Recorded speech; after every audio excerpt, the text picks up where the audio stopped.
Hi guys, so the answer key for last night's homework was posted on Google Classroom. So if you have any questions when you are looking over that, please feel free to send me an email and I can try to explain anything in a little more depth if need be. Today we're going to be talking about conditional probability, but before we do that, it's important to look at the do now. So when a room is randomly selected in a downtown hotel, the probability that the room has a king size bed is 0.62. The probability that the room has a view of the town square is 0.43. And the probability that it has a king size bed and a view of the town square is 0.38. Let K be the event that the room has a king size bed and B be the event that the room has a view of the town square. Construct a hypothetical 100 sample two-way table. Okay, so we have the probability of something being a king size bed, the probability of something not being a king size bed, and the total. And then we have the probability of something having a view and the probability of something not having a view and the total. So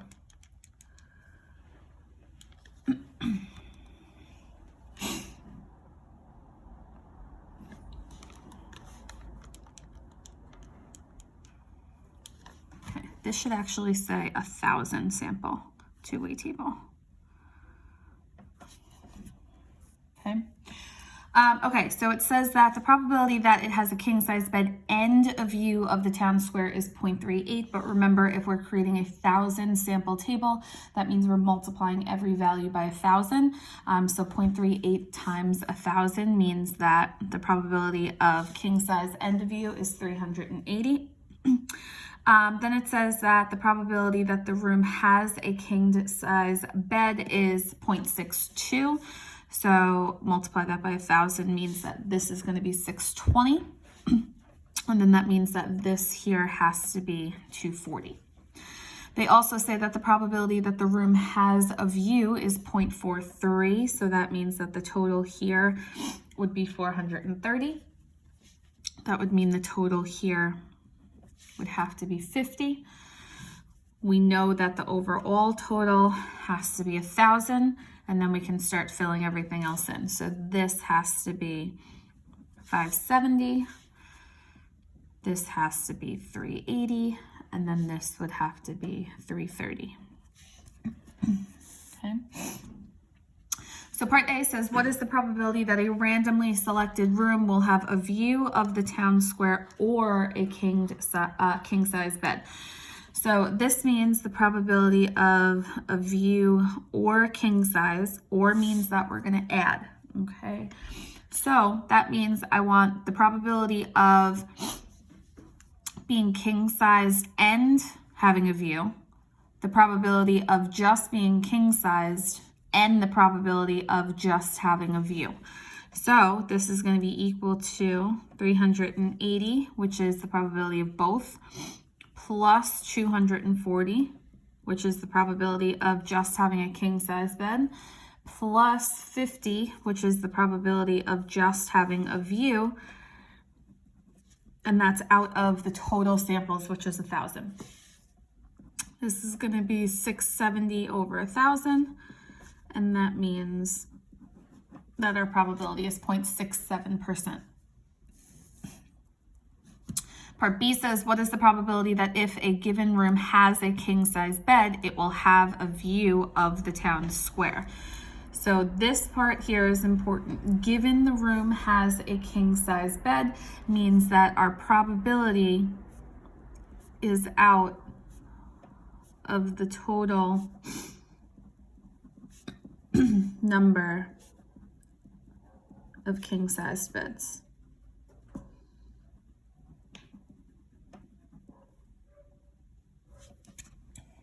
Okay, so the probability that if a given room has a king size bed, it will have a view of the town square. Well, having a king size bed and a view of the town square is 380. Over now, the total of king size beds is 620. And this is going to be 613.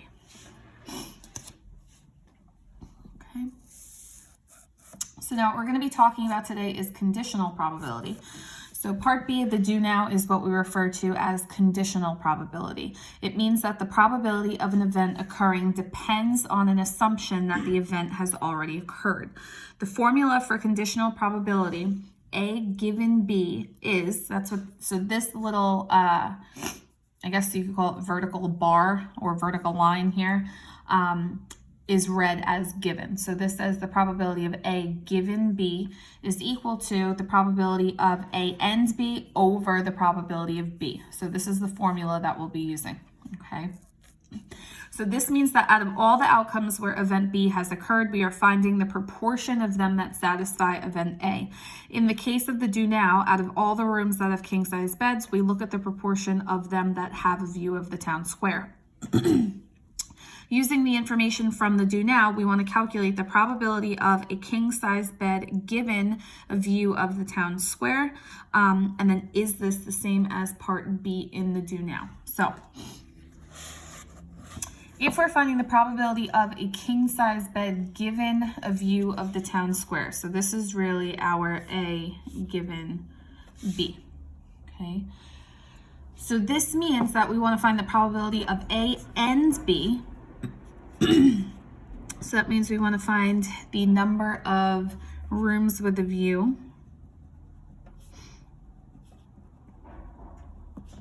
and a king-size bed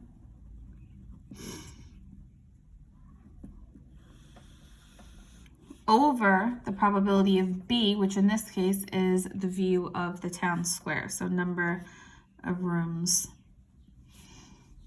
with a view.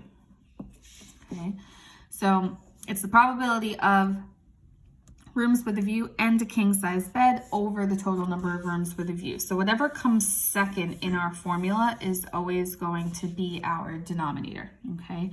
So in this case, the number of rooms with a view and a king-size bed is 380. But now the total number of rooms with a view is 430.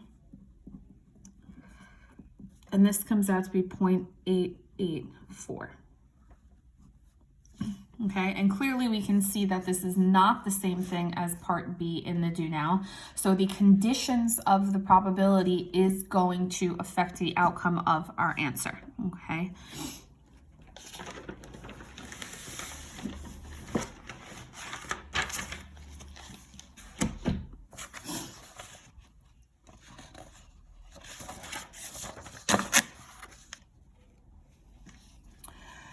All right, number one here says, a study is taken where 52 graduating seniors were asked about their plans after graduation. The information was recorded in the two-way table below. Write what each probability means in words and then calculate it. So we have our two-way table here. We have males, females in total, and then going to college, not going to college in total. So the first thing they want us to calculate is the probability of M. And what this stands for is the probability of being a male, okay? There are 30 total males out of 52 people that were surveyed. So 30 out of 52 means that there is a 0.577 chance of being a male. Part B says the probability of M union F. Okay, this means the probability of male or female. Okay, remember union means or. Or means that we're going to add. Okay, so the probability of being male, okay, there's 30 males plus the probability of being female, which is 22. Over the total number of people that were surveyed, which is 52. And then this is going to give us 52 over 52, which is equal to 1, which makes sense because only males or females were surveyed for this sample. So the probability that someone that you're asking is either a male or a female is a definite thing. Someone is definitely going to be male or female, so it makes sense that the probability would be 1. Okay. Part C, the probability of F intersect C. This means the probability of female and college. Okay, so the probability of females going to college is 13 out of the total number of people, which is 52.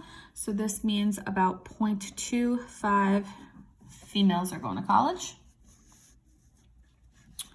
And now we get into our conditional probability. So D says the probability of M given C.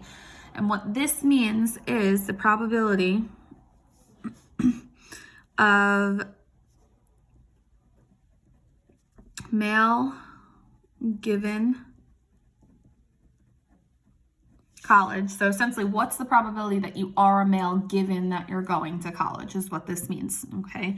And to find this probability, we want to do the probability of male and college over the probability of going to college.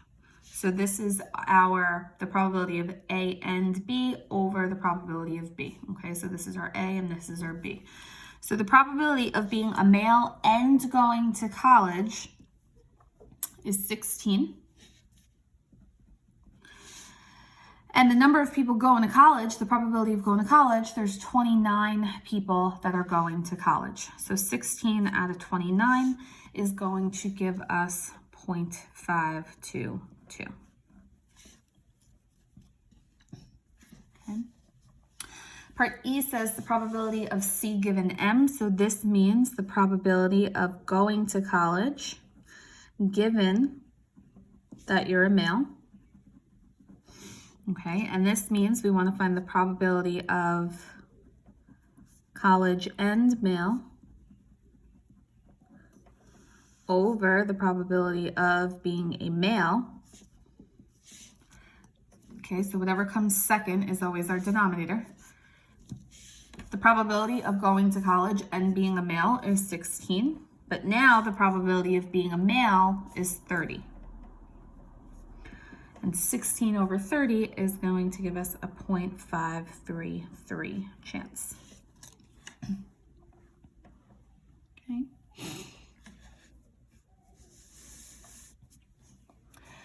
Number 2 says the credit card company states that 42% of its customers are classified as long-term cardholders, 35% pay their bills in full each month, and 23% are long-term cardholders who also pay their bills in full each month.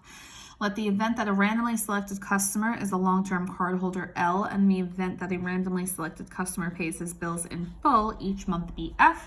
Create a Venn diagram and a two-way table. So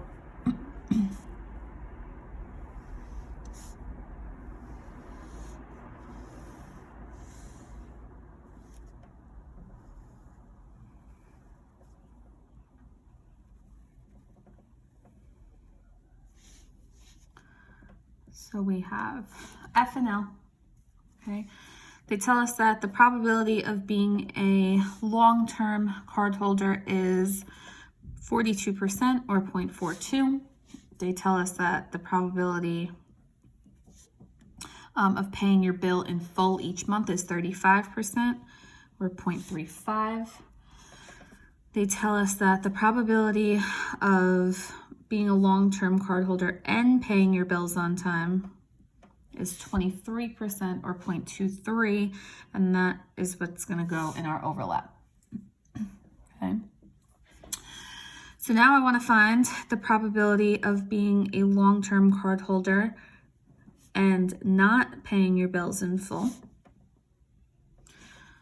So this is going to be 0.42 minus 0.23. which is going to give us 0.19, because I know that there is 42% total in this circle. Then I want to find the probability of being a person who pays your bills in full. but you are not a long-term card member.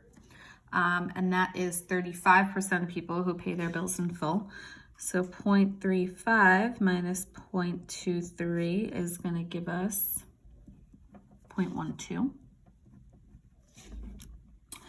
And then to find the number of people who are neither long-term cardholders or people who pay their bills on time, so the probability of not F and not L is going to be 1 minus 0.12 plus 0.23 plus 0.19, and that is going to be 0.46. So that's what goes on the outside. Okay. Now to make our two-way table,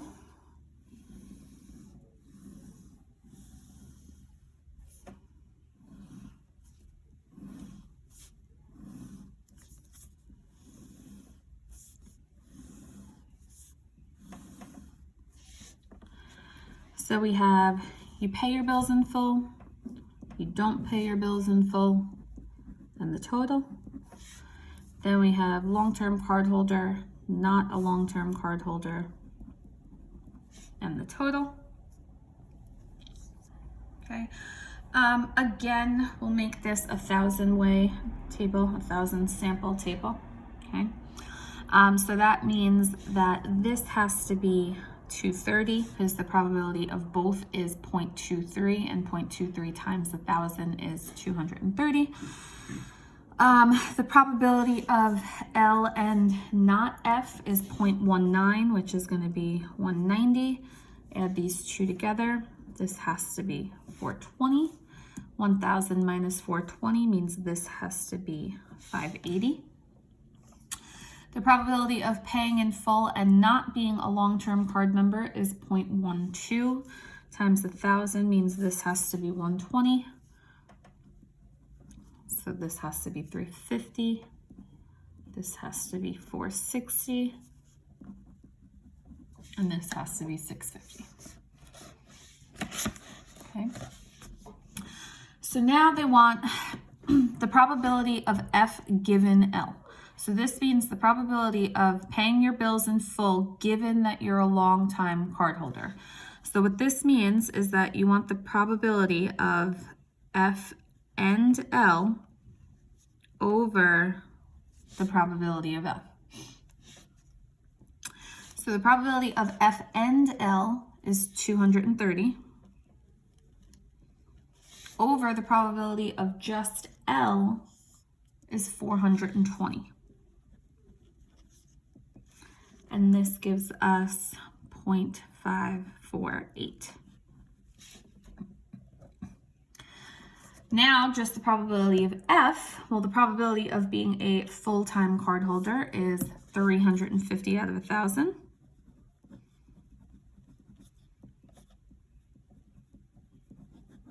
Which is 0.35. Okay, so they say which is greater and what conclusion can you draw from this? Okay, obviously if you look at these two probabilities and if I converted them to percents, this says that if you pay your bills on time, given that you're a long-term cardholder, that's going to happen about 54.8% of the time. And if you just pay your bills in full, that means that that's about 35%, okay, of all cardholders. So this would be a greater amount. Okay, there's a greater amount of people who pay their bills in full and are long-term cardholders, opposed to the number of people who just pay their bills in full. Okay.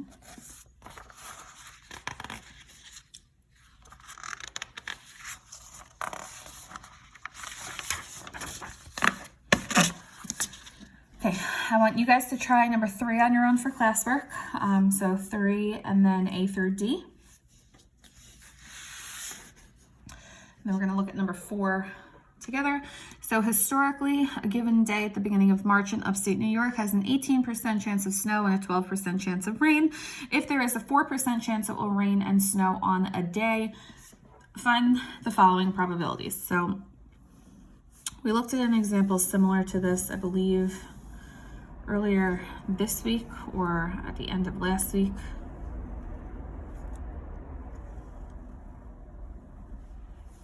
So we have rain, snow. They say the probability of it raining and snowing at the same time is 4%, meaning that our overlap is 0.04. They say the probability of rain is 12%. The probability of snow is 18%. Okay, so if 0.4 is in the overlap, 0.12 minus 0.04 means that this is 0.08. And then 0.18 minus 0.04 means that this is 0.14. And if I add all those and subtract from 1, it means that this is 0.74. Okay. So the first thing they say is the probability of rain given snow. So this means the probability of rain and snow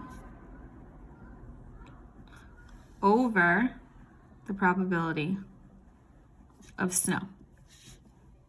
So the probability of rain and snow is 0.04 over the probability of snow, which is 0.18. And this comes out to be 0.222. Part B says, what's the probability of snow given rain? That means the probability of snow and rain over the probability of rain.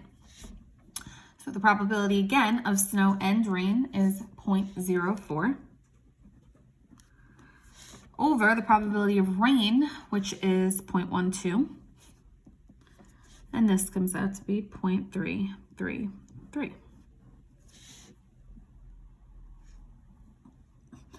And finally, what is the probability of snow or rain? That means I want to add my two probabilities together. So I can either add the probability of rain and the probability of snow, or I can add my three values inside my Venn diagram. So 0.08 plus 0.04 plus 0.14 means that there's about a 26% chance of snow or rain. And remember, whatever makes up my circles plus whatever's on the outside should always equal 1, okay? So like I said, try number 3 for classwork, and then homework is in your workbook.